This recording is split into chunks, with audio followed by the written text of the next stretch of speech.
Welcome back to more FPL content. This will be my latest draft, and I made several changes from previous editions which contained Erling Haaland and Mohamed Salah, and combining both of them into one draft is definitely desirable, but there are many great options in every single position, and throughout pre-season a few players have stood out, and I have made multiple videos covering the best assets in every single position, also the top differentials, budget picks, players from newly promoted clubs, and also summer signings, so be sure to check all of them out so you're well prepared for Gameweek 1 and the rest of the season, and there is still more headed your way, like a predicted lineups video. If you want to see that and also a rating your team's podcast, then let me know down in the comment section below and like this video. Let's get it to over 200 likes and let's keep on pushing towards new goals like 34,000 subscribers. Check all the links in the description for my Patreon and the championships, fair likes to my videos, amongst my other perks. The Discord server, FPL and FPL challenge leagues can also be found in the description. The same goes to my Spotify as well, and my current setup for FPL Challenge is what you see on screen, and I will be locking in every single one of my FPL Challenge teams throughout my deadline streams this season, and keep your eyes peeled for the 15th of August for the first deadline stream of the new season. As I usually do in these FPL draft videos, I'll start off with the modifications from previous teams that I've made, and sells could make way for Petrovic, and then I'll go for two 4.5 million goalkeepers, because in isolation this would be a massive downgrade, especially with Bournemouth facing Liverpool in Gameweek 1, and Bournemouth were battered by Man United in a recent pre-season friendly. They were doing fairly okay in the first few games throughout the summer, but I think that 4-1 loss will definitely ring alarm bells. The departure of Zabania to PSG is imminent at the time of this recording, and then multiple other outgoings like Milos Kerkez and Howson will also deplete that Bournemouth backline. Even Kepa Arrizabalaga did a solid job for Bournemouth between the sticks, but I think Petrovic is a good replacement for him, and in Gameweek 2, when the Cherries face Wolves at home, that would be nice rotation with my other 4.5 million goalkeeper, which I'll talk about very soon. But my highlighted defender move would be Levi Colwill to Saliba or Gabriel, and if Gabriel is fit for Gameweek 1, I would lean towards him. I think he'll make more defensive contributions and get those points as a result, and also score more goals from open play and set pieces. So I think Gabriel would be the standout, and his ownership is still significantly higher, but he hasn't featured in pre-season since playing 45 minutes against Watford in a behind closed doors friendly where Arsenal won 2-0, but in the tour in Asia throughout Singapore and Hong Kong, Gabriel didn't feature whatsoever, and that does ring some alarm bells. But Mikel Arteta said that Jurrien Timber, Calafiori and Gabriel should all be available for Gameweek 1, and if that's the case, I think Gabriel might be the standout Arsenal defender once again, and I rank both Saliba and Gabriel amongst Liverpool defenders and all these premiums in my top defenders video and podcast, and there are some surprising results in there as well, a lot based on stats and my own observations, so be sure to check that out as well. But in the midfield, I am looking at this sort of move: Bukayo Saka out for Mohamed Salah, who returns to my team. He has been in most of my drafts, including my preliminary one, which I created before the release of the FPL game, and I think Salah is still the best midfielder, and some people are questioning the price tag, saying he's way too overpriced, but I think based on what he did last season, it is fair. I know he dropped off towards the end, but we have seen that pattern in the last couple of years where Salah has a great start, then dips from March onwards, but I think up until January, when he does go off to the African Cup of Nations, also a little bit before that, of course, in December, I think Salah will be a great FPL option. And with the 5 transfers we get for AFCON in Gameweek 16, I think you shouldn't have any concerns about owning Mohamed Salah from the get-go. He is still a great option. And up front, I am looking at this possible move: Erling Haaland to Ollie Watkins, which facilitates the return of Mohamed Salah. Now, I might build a draft very soon which contains Haaland and Salah and seeing how it compares to my other squads, but pretty much up until now I've had one of Haaland or Salah, and I haven't gone without them in any single draft I've made, to be honest. And it is possible to have a very solid squad and do well at the beginning without these two behemoths of FPL assets, but I think Haaland is an underrated captaincy option in Gameweek 1, and Mohamed Salah is probably the best overall, but that will be talked about in my deadline stream where I always highlight the top 10 captains and much more, like the clean sheet odds, goal scorer odds, you name it, and Ollie Watkins is definitely a fine replacement. He is linked to Newcastle, but he could stay at Aston Villa. All of that will be covered on this channel, but my current draft includes not Petrovic in goal, but Kelleher away to Nottingham Forest, and he was in my preliminary draft a couple of weeks ago. I think he's one of the best 4.5 million goalkeepers in the game, and his ownership is so high at around 32 to 33%. It keeps fluctuating, but it's still the most owned goalkeeper in the game, of course. And I think Kelleher will provide good value there, despite all the departures Brentford have suffered at the back. In my defensive line, I've got Wan-Bissaka again, and also Murillo, who was outstanding last season. And in terms of defensive contributions, I think he could be great this season. And he was also getting a lot of bonus points anyway without that system implemented. So I think with this new kind of extra points for defensive actions like clearances, blocks and tackles, that will help Murillo get even more bonus points. And I think no one outscored him in terms of bonus points actually amongst defenders last season, which was covered in recent videos. And Marc Cucurella is there for the attacking potential. I think he's worth an extra 1 million over Colwill, but also bear in mind what that means for other positions. Does that mean you can go for Florian Wirtz, or do you need to maybe compensate a little bit with Cody Gakpo, which is something I'm quite open to based on what we've seen in pre-season. I think Gakpo will be the starting left winger for Liverpool at the beginning of the campaign, and maybe you need to make another sacrifice elsewhere, which doesn't look as appealing as that one I just mentioned. Gakpo over Wirtz is definitely a debate you could pretty much highlight from the beginning of the campaign. And Wan-Bissaka faces Sunderland away with decent long-term fixtures, but West Ham aren't reliable defensively. That's my main caveat with that particular pick.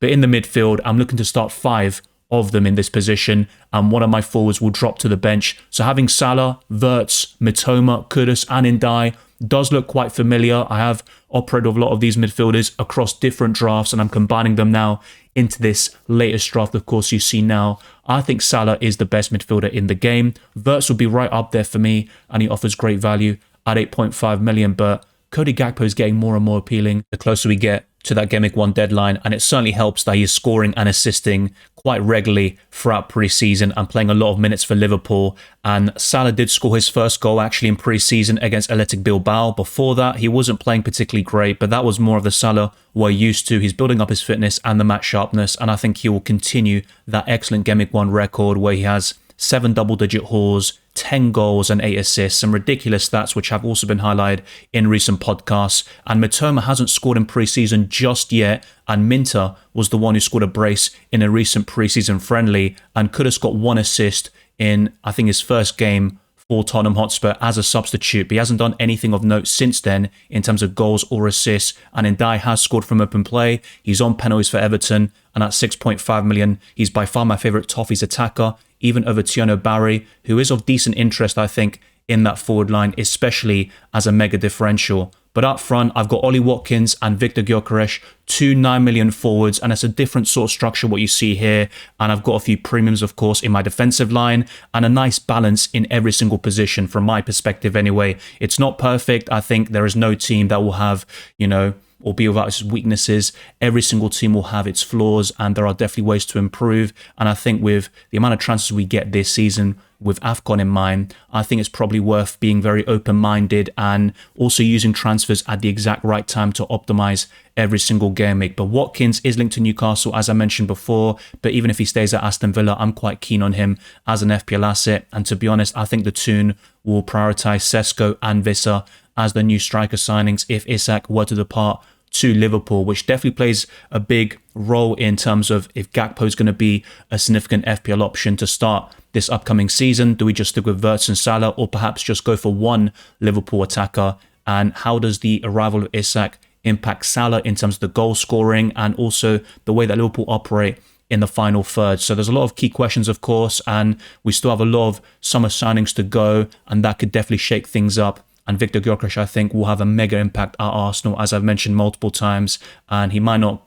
hit the ground running from Gameweek 1 and deliver the massive goals we expect. But I think over time, he will get a lot of goals under his belt and have a decent Premier League season, scoring 15 to 20 Premier League goals, perhaps even more, depending on the quality of service and what else Arsenal do in the summer transfer window.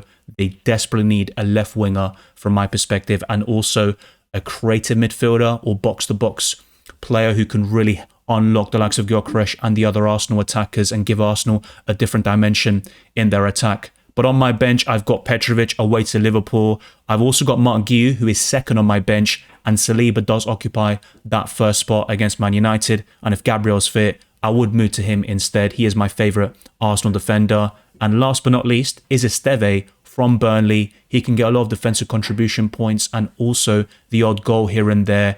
and I think he could be a very decent option at 4 million amongst defenders, and he will pretty much always sit on my bench. But in Game Week 2, he does face Sunderland, so a clean sheet is possible in that sort of match. And in the more difficult fixtures like Tottenham away, he can get a lot of defensive actions and get those defensive contribution points. So let's see how it all pans out. But I've certainly got depth in every single position. And let me know down in the comment section below, would you bench boost with this team? It's also worth talking about a few other factors, and the captaincy, of course, is one of them. Salah is my favourite overall, but if I had Salah and Haaland, it would be a very close one, and I would still lean towards Salah at this moment in time, with the advantage of being a midfielder, so he gets an extra point for scoring a goal and for keeping a clean sheet. But I think those two stand out above the rest, and other than that, I think the captaincy is quite open. So if you were to go about Salah and Haaland, then it would be quite difficult nailing on the captaincy with a Gyökeres or Cole Palmer, who would probably be third in my overall list. But I think Salah will take the cake over most options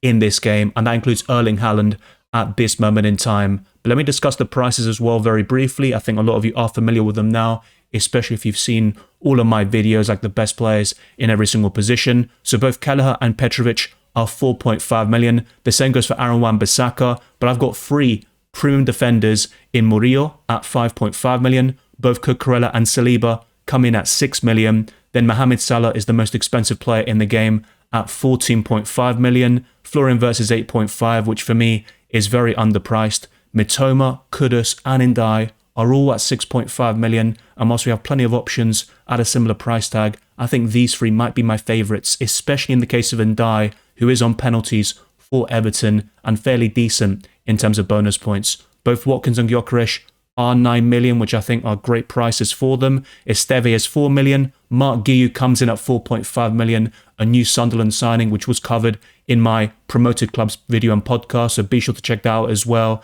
And that is pretty much it in terms of my 15-man squad and the prices. The last thing to talk about is the expected points, and Mohamed Salah is top for that, as he usually is. Let me know down in the comment section below what you think. Do you disagree with any of these in terms of the values they have? And for example, Mark Guiu has 0.0, but that's because his move to Sunderland hasn't been officially recognised by FPL at the time of this recording. Once that happens, we will see these figures change, and I think that could go up quite significantly. Will he start for Sunderland though in Game Week 1 and play in a front two alongside Mayenda, or will he be eased into things and be a substitute from the beginning? That's something else that we have yet to see, to be honest. But a lot of these expected points I have covered in previous draft videos, of course, with some of these players. And I think a lot of it is impacted by the new system of defensive contributions, which is why Murillo is ranked so highly with the expected points he has on offer. For the benefit of the audio listeners, Kelleher comes in at 3.5 expected points according to the website Fantasy Football Hub. Wan-Bissaka has 4.2. Murillo stands tall at 5.1, which is very impressive. Only Cucurella outscores him amongst my defenders in terms of expected points with 5.2. Salah is the best of any player I have at 7.8. Florian Wirtz is quite low, you could say, at 5.4. Mitoma and Ndai both share 4.5, and Kudus is slightly lower at 4.1. Victor Gyökeres is at 4.9 against Man United in the opening game, and Ollie Watkins is 5.5. Petrovic has 3.2, which is fairly decent considering he plays Liverpool away. Saliba has 4.1 and he is first on my bench. Mark Guiu currently has 0.0, but I expect that to change very soon. And Esteve has 3.1. He could definitely get some defensive contribution points and salvage something, even if Burnley lose quite comprehensively against Tottenham Hotspur. I would highly recommend you use websites like fpl.team so you can visualize future game weeks, and it's very important when you're building your final teams to have in mind how your future fixtures would look like. So in game week 2, I would have Petrovic at home to Wolves instead of Kelleher facing Aston Villa. And I'm also potentially considering a back four here. So I think with this squad, I have a lot of versatility and I could definitely change things depending on the game week and the fixtures. So Murillo, Saliba, Cucurella and Esteve all have appealing fixtures on paper, especially in the case of Saliba and Esteve. In the midfield, I've got Salah, Wirtz, Ndai and Mitoma, and then Gyökeres and Watkins up front. Once again, Kudus is first on my bench with Mark Guiu second, and Wan-Bissaka is third, facing Chelsea at home. But this could definitely change because Kudus, despite having a tough fixture on paper, he could still produce something against Man City, and he has scored at the Etihad beforehand for West Ham United. So I could maybe start him over Esteve or one of my other defenders, but I'm also considering this 4-4-2 formation from time to time, and it could definitely work. And the bench boost in Game Week 1 could still be a decent sort of showing despite having Petrovic away to Liverpool. But let me know your thoughts down in the comment section below. The expected points for Game Week 2 would be 53.9, and for Game Week 1, it is 58.8, but this is a different sort of algorithm and system compared to Fantasy Football Hub, which I talked about in the previous segment. But definitely, if you are building your teams, use a website like fpl.team to look at Game Week 2 and future Game Weeks, and then have in mind when you might want a wild card. And if you want to see a chip strategy podcast, then let me know down in the comment section below, and also show support to the channel. But I do appreciate you tuning in to the latest draft, and there will be one more before the team selection if I can somehow build a balanced 50-man squad that contains Erling Haaland and Mohamed Salah. We are getting ever closer towards the Game Week 1 deadline, and I will be going live around 2 hours before the deadline, as I usually do, maybe even a little bit earlier depending on how things go. But keep your eyes peeled for the team selection podcasts and much more. Like I said, if this video gets to over 200 likes, then there will be a Rating Your Teams podcast, and also the predicted lineups, which I'm sure a lot of you want to see, and the reception last year was incredible for that video. So thank you very much for watching this video and listen to this podcast. If you enjoyed it or find insightful, then like this video, subscribe to my channel, and also the notification bell so you're always up to date with my content, whether it's for FPL or UCL Fantasy, which will return this month. On screen, you can see the fixtures, of course, for Game Week 1 in FPL, and I have analysed the fixtures in my key changes to FPL podcasts. The same goes for the new changes and the kind of new things that have been implemented to FPL, like the tweaks to the bonus point system, also the AFCON transfers, the additional chips. Everything has been dissected in that particular video, and across all of my content, you will be well prepared for Game Week 1 and the rest of the season. Follow me on X, Instagram, and Blue Sky, Dylan RCM, and check all the links in the description for my Patreon and the championships, fair access to my videos, amongst many other perks, the Discord server, FPL and FPL Challenge Leagues, as well as Spotify can also be found in the description. I'll see you very soon for the Game Week 1 deadline stream on the 15th of August, and keep your eyes peeled for UCL Fantasy content.